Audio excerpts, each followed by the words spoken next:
So this is the Garmin Fenix 5S watch. I got this back in November of 2017. I got it from roadrunnersports.com. It's a kind of a multi-sport running, multiple things that they sell there, but this was one of the ones I got it from. And one of the good reasons from Roadrunner Sports, and I'll put the link below, is that when I bought the watch from them, they actually offered some like cash rewards. So this purchase was $600, I believe, around $600. Now they retail for $699, but they were doing a little bit of a sale, but you also got some cash back on their website. So that allowed me to receive around $25 cash back. So this was like the only place I could find like a decent discount for this watch. So I am going to jump right into it and tell you all about the Garmin Fenix 5S and what my opinion is on it, and if it is really worth the hype and the $700 that it is of this watch. So let's just jump right into it. Right, so you guys can see on my watch, I just wanted you to see the watch and how it looks on my wrist. I have a very, what I would call small wrist. So it looks very good.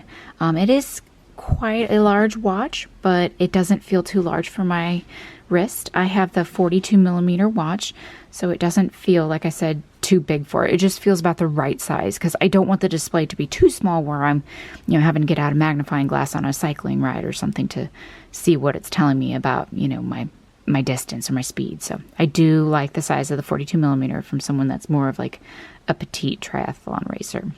So now looking at the watch being taken off, you can kind of see that this was the Fenix 5S Rose Gold Edition, and it came with the white band.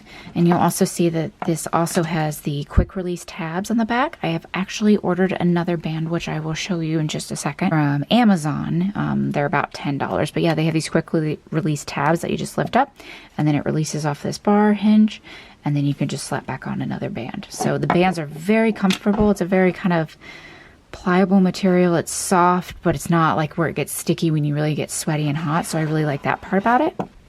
The rose gold does have this edition, and it does have the rose gold on the in part of the clasp part of it. It also have this bevel that is rose gold. The buttons are rose gold as well. The back is rose gold, and then the buttons also on this side as well. So it does have quite a bit of rose gold. And you guys will notice that I keep saying the Garmin Fenix 5S, and the 5S stands for Sapphire. So it is the Saphire Edition. It is a sapphire crystal glass that is on the front of this. So it is not scratch resistant 100%, but it's going to be more resistant than some of the other Fenix models. So you do pay a little bit more for it. With the Garmin Fenix 5S, it is a little bit more. I'm thinking around $75 to get the S edition. But I personally believe that, with scratches being a swimmer, a biker, and a runner, I think that this is a good thing to get, is to have that 5S. So I did say I put actually a screen protector on top of mine. You can kind of see it. I don't know if it is so thin, but it does provide another layer of protection for you. But it's just on top of here that I laid it on. And it's a kit that comes with stuff to clean it, so you can clean the actual watch base.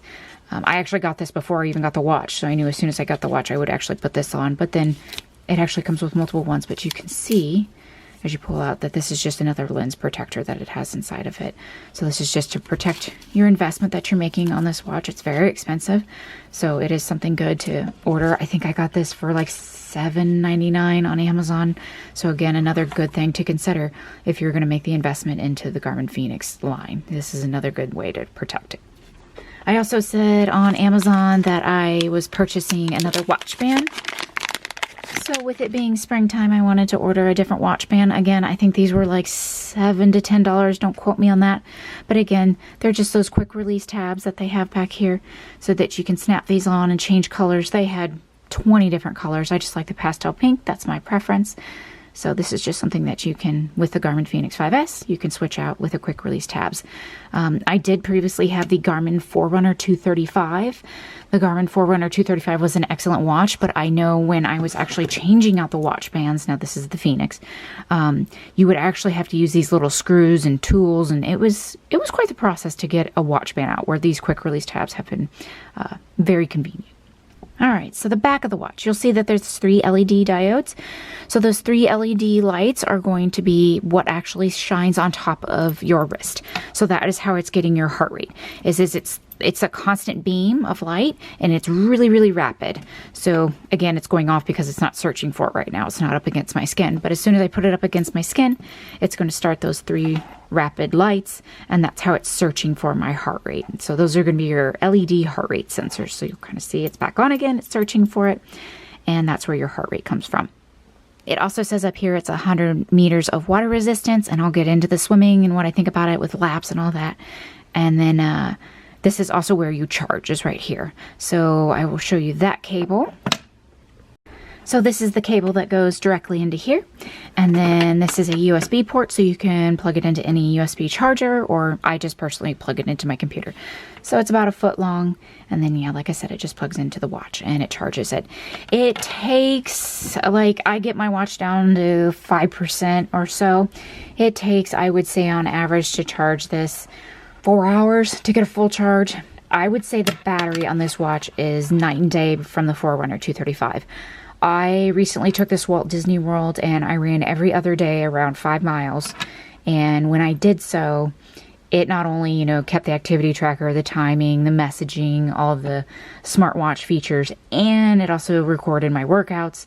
And I never had to charge it within 7 days. And I came back, still had, I think, 21%. So the battery is remarkable. I really, really like the battery in the Fenix versus some of the Forerunner models.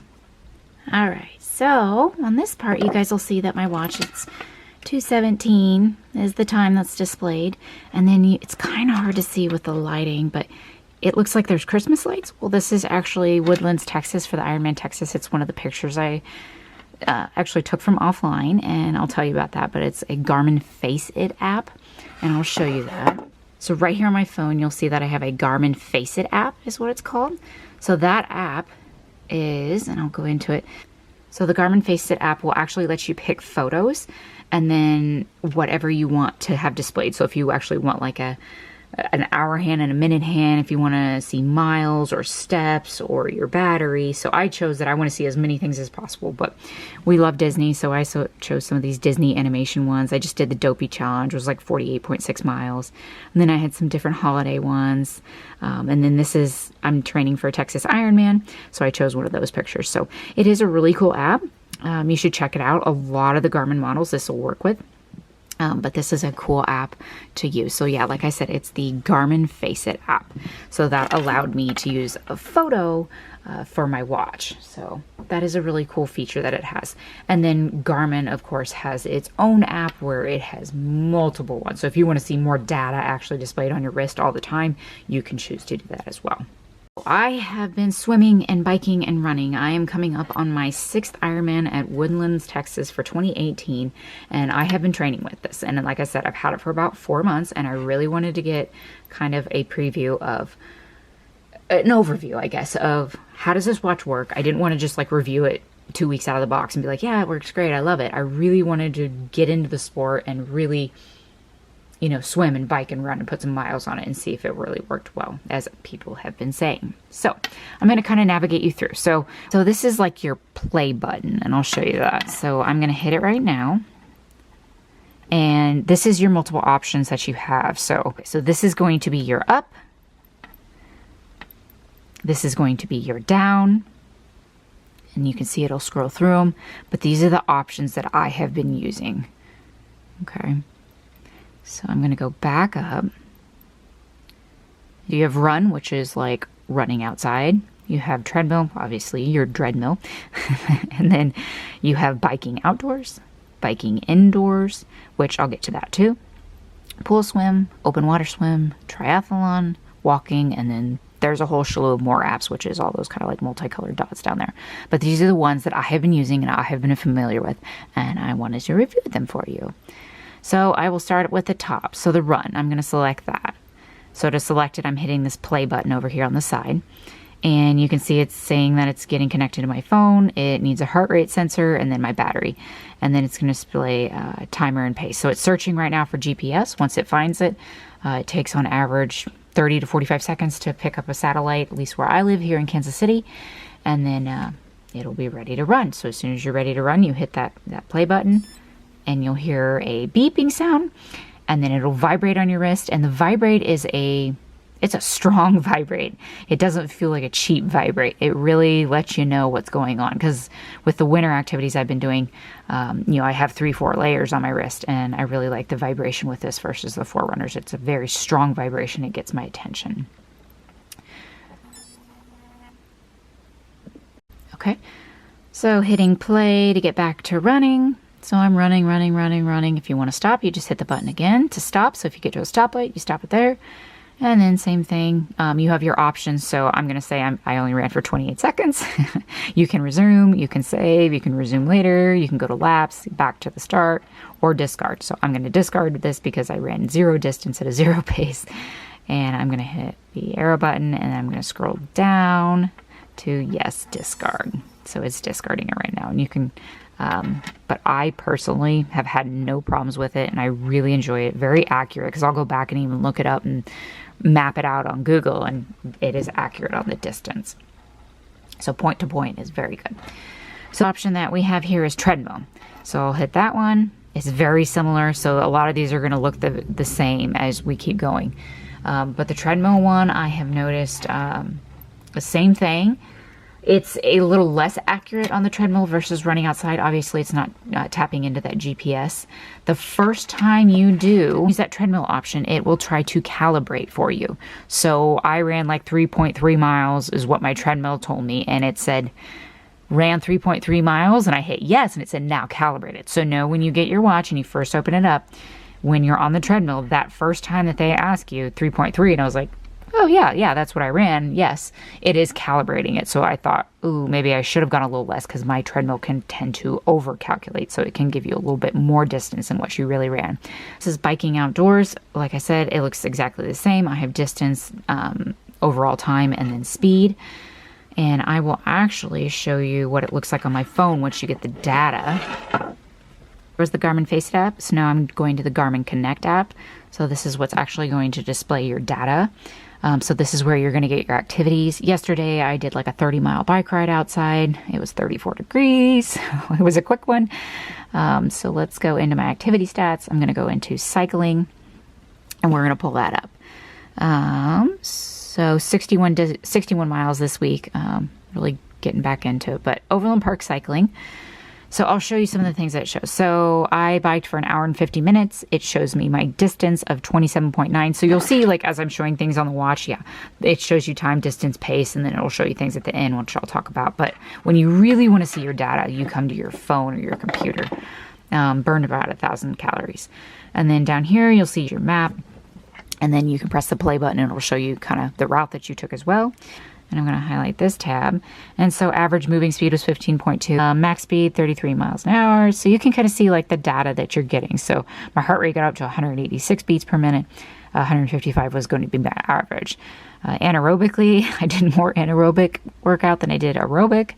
And then you can see elevation gain and loss. So I literally did like a loop, or an out and back. So 140, 1400 gain, 1400 loss. So that's nice to see. And then it shows your calories. And the one thing I have noticed is I have not been able to fix the temperature that it's giving me. I have no idea where it's getting that. It was 34 degrees and I ended at 41 degrees. So I don't know where it's getting that. It's lying to you. So every 5 miles, it's going to do a lap, and it will vibrate on your wrist. So when I'm doing laps around kind of a closed circuit or a loop, it'll vibrate every 5 miles. So again, this one I was just going out for getting some miles on my legs, and every 5 miles it would vibrate, and then it gives you kind of a display of what's going on. But this is one of my favorites to look at. Is there's 3 different graphs. So it's got your speed, your heart rate, aerobic and anaerobic, which I'll talk about, and then elevation. So this is going to be your speed, and you can see the graph. I really like to see the graph. I'm kind of a visual learner, so I like that part. And then you see max is at the average, and then your maximum speed. And then there's your graph of your speed, and then you can see down here with your time elapsed. Heart rate, I really like to see that as well. So you can see I started off fairly low, and then I spiked, and then there's this huge hill that we hit, and I don't know what it is. It just kills me every time. But you can see my heart rate, that was when it peaked. And then just kind of ups and downs, as you can see. Very rolling in Kansas City. So anaerobic, so that's going to be where you get a lot of your gains, is your anaerobic. And then here's your elevation. So everybody always says Kansas City's flat.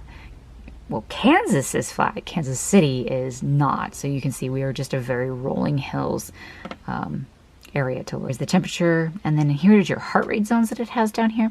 So here's your different zones that you're in. So anything above 170 is zone 5. So I was actually in that for 15 minutes of the almost 2-hour ride. Zone 4 I was in for the most amount of time. Again, I love seeing the graph. It's just a quick visual icon to how it does automatically come up with these titles. So I'll hit Shawnee Cycling. It's going to have that exact same data. It's a loop. It's a 4.5 mile loop that I do. Actually, my dad is my coach and he trains me, and this is one of the best places to train, and I'll show you why. So it's kind of actually funny to see the hills here. So there's your elevation gain. On this particular one, I gained, I think, 2,000 feet in like an hour and 40-minute ride. So a very hilly ride. But again, this data is nice to see, because sometimes I'm like, wow, I was really, really slow today, and I'll see my heart rate and I'm thinking, wow, my heart rate was quite elevated. Maybe I needed a little bit more of recovery time. So these are nice to have. So I really, really like the app and all the data that it shows you. So that is, again, in the Garmin Connect app. All right, so we talked about the bike. I'm going to scroll on down to bike indoor. So again, same similar display that you're going to get. The biking indoor. So I have a Cyclops indoor trainer, use spinnervals, and I do a lot of training inside right now because it's fairly cold in Kansas City. The one thing about biking indoors is you do need some accessory pieces to pick up the cadence. Obviously, it's not going to figure out how fast I'm going if nothing's connected to my wheel. So that is one thing. With biking indoor, you do need to buy some accessories. So let me know, guys, in the comments down below if you have actually bought an accessory to bike indoors for the Garmin Fenix 5. So let me know about it. What did you get? How did it work for you? I would really like to hear about that, because that's one thing I haven't gotten. So I'm actually going to hit this back button right over here on the right. And then I'm going to go to pool swim. So I'll kind of show you again what it comes up as. So this one's a little bit different. It has an interval, time, and distance. So I'm going to show you, I swam last week, and I'll show you the data on my phone, because again, it's just a general display since I'm not going to be actively swimming. All right, so I'm in my activity stats, and we're going to be looking at swimming. Ooh, I think I hit swimming, yeah. So I have swam once this week. So I'm going to hit on that one. And so here's the general distance of that week. So obviously, if I swam more than once, it would show you more distance. It was a 3,200 yard swim. And hit down here, lap swimming. It's retaining that data for me. So overall lapse time was an hour and 5 minutes, 2,900 yards, and 500 calories. So with that said, one thing I have noticed about the Garmin Fenix 5S and the data that you're going to get here from the phone is that when you are swimming with your Garmin Fenix 5S that I have, so counting laps in the water is so boring. Let me just put a word to it. It is so boring, right?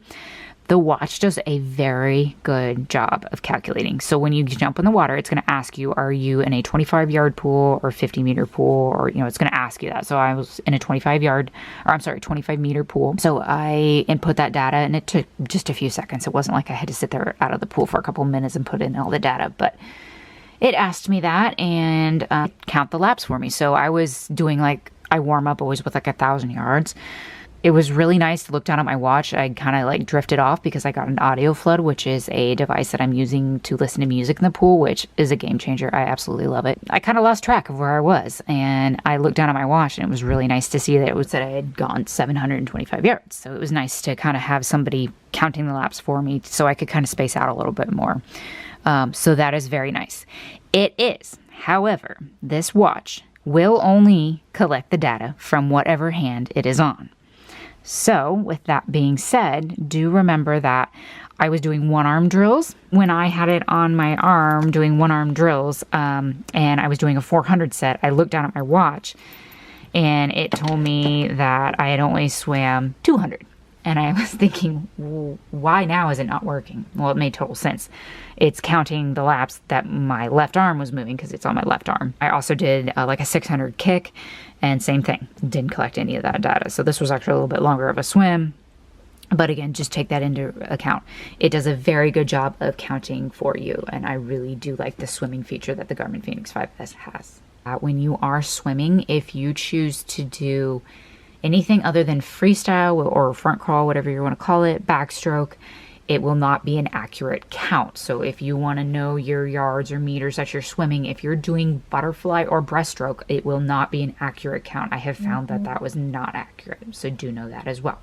So here's some of the data with swimming. So total strokes, it tells you how many total strokes, your stroke rate, your max stroke. I mean, honestly, I've never had this in my life. So some of this data is, I'm still kind of learning with it. Your pace, your strokes, and then SWOLF. So you guys might be asking, what is SWOLF? And that was the data that was just on the screen. So as they put it, Garmin's words, I wanted to show this to you, is it's kind of like a golf score. You want a lower score. It's the length obtained by adding together the number of strokes taken in the pool length and the time it took you to swim that length. For instance, 30 seconds and 10 strokes to swim the length of a pool will give you a SWOLF of 40.